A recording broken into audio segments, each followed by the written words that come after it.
बिस्मिल्लाहिर्रहमानिर्रहीम। मैं हूं ज़फ़र शेख और आप मुझे देख रहे हैं YouTube channel Zaidi voice of peace. Allah ताला के पाक कलाम से आगाज़ कर लेता हूं और जैसी भी हो परवाज़ कर लेता हूं। नई अपडेट्स के साथ आपकी खिदमत में हाज़िर हूं। पाकिस्तान में जैसा कि आपको पता ही है कि सियासी दर्जा हरारत बड़ी तेज़ी के साथ अप हो रहा है और इस सिलसिले में हुकूमत की तरफ से बहुत सारी तरमीम शुरू हो चुकी हैं, जिसमें नैब के हवाले से अगर मैं बताना चाहूँ और उसके बाद इलेक्शन एक्ट के हवाले से वो सारी तब्दीलियाँ हो रही हैं और इसके साथ साथ ईवीएम मशीन और ओवरसीज़ वोटिंग राइट के बिल को भी मंजूर कर लिया गया है, यानी इसको ख़त्म कर दिया गया है। तो ये बड़ी तेज़ी के साथ ये मौजूदा हुकूमत ये इक़दाम करने जा रही हैं। वो कि दूसरी तरफ वो दावे ये करते हैं कि ये हुकूमत अपनी पूरी मदद 1 साल और 2 माह या जितना भी है ये पूरा करेगी और उसके बाद जनरल इलेक्शन मुनक्कद होंगे। तो बहरहाल ये सारे इक़दाम, ये सारे इलेक्टोरल फॉर्म वगैरह करने में हुकूमत बड़ी गर्मजोशी के साथ ये करने में मसरूफ़ अमल है। और इसके साथ साथ लॉन्ग मार्च के हवाले से थोड़ा सा मैं ये बताना चाहूँगा कि लॉन्ग मार्च एक तो या धरना कह लें या इस्लामाबाद में जो अपोजिशन की तरफ से लोग जमा हुए थे, इमरान खान ने उनको कॉल दी हुई थी, वहाँ काफ़ी तादाद में लोग थे और लॉन्ग मार्च भी जो था ये दावे तो यही किए गए थे कि वहाँ वो धरना देंगे और जितनी देर तक हुकूमत की तरफ से इलेक्शन का ऐलान नहीं होता, असम्बलियाँ तालील नहीं होती, तो उतनी देर तक वो वहाँ बैठेंगे। लेकिन उसके बाद जब इमरान खान साहब वहाँ इस्लामाबाद पहुँचे तो उन्होंने फिर हस्बे मामूल यू टर्न लेते हुए उन्होंने ये ऐलान किया कि हम अभी यहाँ से जा रहे हैं और 6 दिन का उन्होंने हुकूमत को ये अल्टीमेटम दिया कि वो 6 दिन के बाद अगर वो इलेक्शन का ऐलान नहीं करते तो हम दोबारा इस्लामाबाद में आएंगे। अच्छा, तादाद के हवाले से ये हुकूमत की तरफ से कहा जा रहा है कि जितना इमरान खान ने दावे किए थे कि वो 20 लाख 25 लाख के करीब लोग यहाँ इस्लामाबाद में बुलाएंगे, लेकिन ज़ाहिर है उस हिसाब से हुकूमती मशीनरी भी हरकत में आई हुई थी और हुकूमत की तरफ से ये दावे हैं कि उन्हें मायूसी हुई कि इतनी तादाद में लोग यहाँ जमा नहीं हुए। लेकिन इसके बरक्स अगर इतनी तादाद में लोग चलें, लाखों के हिसाब से ना तो सही इतनी उन्होंने बताया था, लेकिन काफ़ी तादाद में लोग वहाँ थे क्योंकि सोशल मीडिया पे भी और मेन स्ट्रीम मीडिया पे भी ये सारे फुटेज वगैरह और ये सारी वीडियोस वगैरह चल रही थी, खबरें चल रही थी। और अगर इतनी ज़्यादा तादाद नहीं थी हुकूमत की तरफ से दावों की सूरत में, तो फिर इतनी ज़्यादा डिप्लॉयमेंट जो कि लाखों की तादाद में पूरे पंजाब में पुलिस भी हरकत में आई हुई थी और उसके साथ साथ जो उन्होंने वहाँ आंसू गैस, शेल और रबड़ की गोलियाँ और इस तरह का कई और इक़दाम किए हुए थे, वो तो काफ़ी तादाद में और हज़ारों की तादाद में उन्होंने ये इस्तेमाल किए गए। तो ये मैं समझता हूँ कि सियासी जो बयानात होते हैं इस तरह के किए जाते हैं। और इसके साथ साथ ये है कि क्रैकडाउन का सिलसिला भी बड़ी तेज़ी के साथ जारी था। तकरीबन 2 दिन पहले ये शुरू हो चुका था, जिसके सिलसिले में काफ़ी तादाद में लोगों को गिरफ़्तार भी किया गया और हत्ता के कायदीन को भी गिरफ़्तार करने की कोशिश की गई, जिनमें मियाँ रशीद साहब हैं जो साबिक़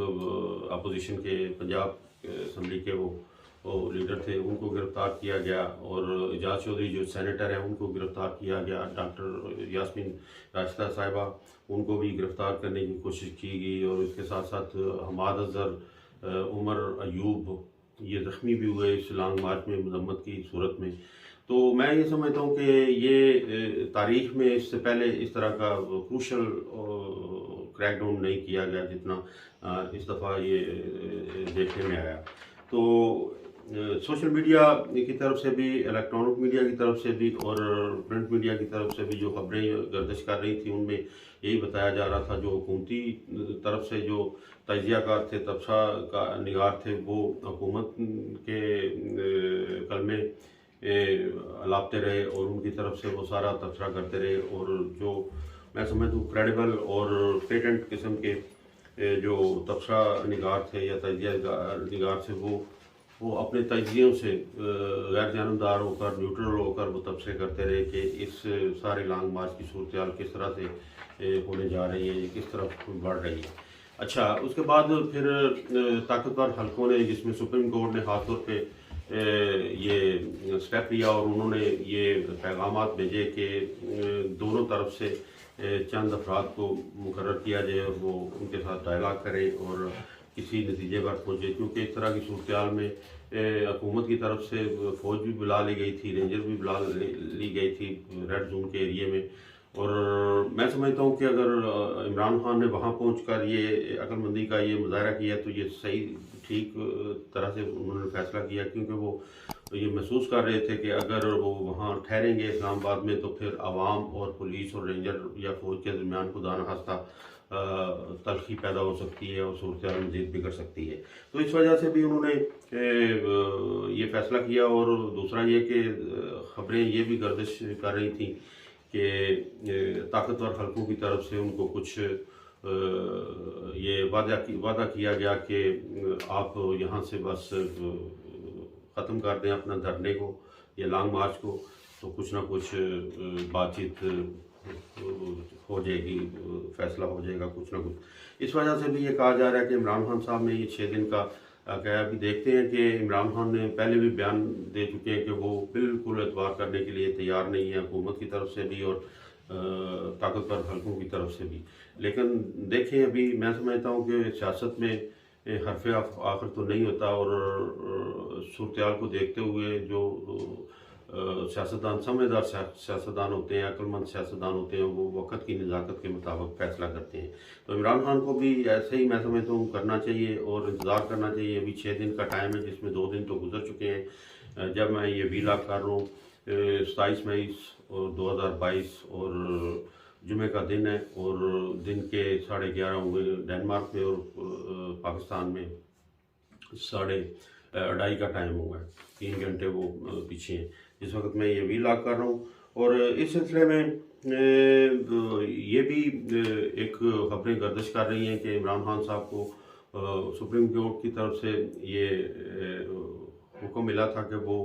रेड जोन की तरफ ना जाएं या डी जोन की तरफ ना जाएं। उन्होंने दूसरी जगह का तयन किया था, तो उस पर हुकूमत भी मुतमिन हो गई थी, चले वहाँ जाकर अपना लॉन्ग मार्च या धरना जो है, जो कुछ भी उन्होंने करना है वो कर लें। लेकिन इमरान खान ने अवाम को या लोगों को डी चौक की तरफ बुलाया हुआ था और वो वहाँ ज़ाहिर है पहुँच गए थे और काफ़ी तादाद में लोग अपनी फैमिली के साथ, बच्चों के साथ और नौजवान काफ़ी तादाद में वहाँ पहुँचे हुए थे। यहाँ तक कि कई लोग मजदूर और कई लोग ज़ख्मी भी हुए, इसके बावजूद वो इस लॉन्ग मार्च में शरीक थे। तो ये इस तरह की सूरत हाल थी। इसके साथ साथ कुछ अपडेट्स हैं जो आज के दिन सामने आई, जिसमें एक तो जैसा मैंने बता दिया है कि इलेक्शन एक्ट और नैब तरमीम का बिल सेनेट में बड़ी जल्दी मंजूर कर लिया गया है। ज़ाहिर है अगर इस वक्त अपोजिशन पार्लियामेंट में मौजूद नहीं है तो ये इन तमाम जो कवानीन है या जो बिल पेश किए जाते हैं वो ज़ाहिर है डेफिनेटली मंजूर हो जाते हैं। वज़ीर कानून की तरफ से ये बयान आया कि ओवरसीज़ को हमने वोटिंग राइट का हक अगर नहीं दिया, लेकिन उनको हम नुमाइंदगी के लिए ज़रूर उनके हवाले से सोचेंगे। तो देखें अभी वो क्या करते हैं। अपोजिशन की तरफ से इस बयान को मुस्तरद कर दिया जाए और उन्होंने कहा कि इस हाउस से वो हर वो बिल मंजूर हो जाएंगे, क्योंकि इसकी वजह यही है कि इस पार्लियामेंट में या इस हाउस में अपोजिशन का कोई किरदार नहीं है। इसके साथ साथ मरियम औरंगज़ेब वो उन्होंने फरमाया कि हुकूमत इमरान खान की जो थी इस वक्त माशी सूरत हाल उसकी वजह से बनी हुई है और इमरान हुकूमत जो है वो तमाम ख़जाना जो है लूट कर उन्होंने यहाँ से वो गए। तो ये भी किसी हद तक मैं नहीं समझता कि ये बात दुरुस्त उन्होंने कही कि 3.5 साल में उन्होंने जो पॉलिसियाँ लोगों के लिए, पाकिस्तान के लिए पेश की वो उसमें कोई ऐसी बात थी। बहरहाल ये हुकूमत की तरफ से ऐसे ही होता है। IMF की तरफ से वही कड़ी शराइत और उनकी हिदायत पर मौजूदा हुकूमत ने अभी 30 रुपये पेट्रोलियम मसनूआत में भी इजाफा कर दिया और इससे अवाम पर किस हद तक गहरा असर पड़ेगा ये तो आने वाला वक्त ही बताएगा। और फिर ज़ाहिर है अगर ये तारीख़ का सबसे ज़्यादा महंगाई में इजाफा या प्राइसेस में इजाफा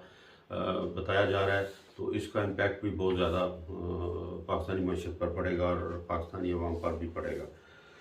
इसके साथ साथ बाबरवान का ये दावा था कि इस लॉन्ग मार्च में तारीखी क्रैकडाउन और क्रूशल किस्म का क्रैकडाउन हुआ है जिसमें सबसे ज़्यादा बहुत बड़ी टनों की तादाद में आंसू गैस गोलियां गोले बरसाए और रबड़ की गोलियां और शेल बरसाए गए। ये बात किसी हद तक दुरुस्त है कि ये फुटेज में भी और सोशल मीडिया के जरिए भी हमें नज़र आता रहा है। इसके साथ साथ वज़ीर-ए-आज़म शहबाज शरीफ साहब 3 रोज़ा दौरे पर तुर्की जा रहे हैं 31 मई से 2 जून तक और ये उनका तजारती दौरा है और वहाँ जाकर वो तुर्की के इन्वेस्टर के साथ बातचीत करेंगे। देखते हैं वो किस हद तक कामयाब होते हैं। और उसके बाद अभी जो वक्त गुजर रहा है जैसा कि इमरान खान ने ये बताया हुआ है कि 6 दिन के बाद यानी 25 और 2 जून तक उन्होंने कहा हुआ है। अभी देखते हैं कि 2 जून तक कोई मुस्बत पेशरफ्त होती है या किस तरह की सूरत बनती है। लेकिन ताकतवर हलकों को मैं समझता हूँ या इदारों को इस सारी सूरत में ज़रूर दोनों जमातों को दोनों तरफ से इंगेज करना चाहिए ताकि मज़ीद सूरत ना बिगड़े। और हमारी तो ये दुआ है कि अच्छे तरीके से सारी सूरत निमट जाए और इलेक्शन का ऐलान हो जाए ताकि ये सारे सियासी जमातों के कायदीन या जो भी उम्मीदवार सामने हैं वो अवाम के सामने पेश हों और उनसे फिर अपना एतमाद हासिल करें। तो इस तरह ये सारी सूरत अच्छे तरीके से निपट सकती है। तो देखें आने वाला वक्त अल्लाह ताला हमें अच्छे नताइज की सूरत में दिखाए। तो अब तक के लिए इतना ही। हमेशा के लिए पाकिस्तान जिंदाबाद, डेनमार्क पाइंदाबाद।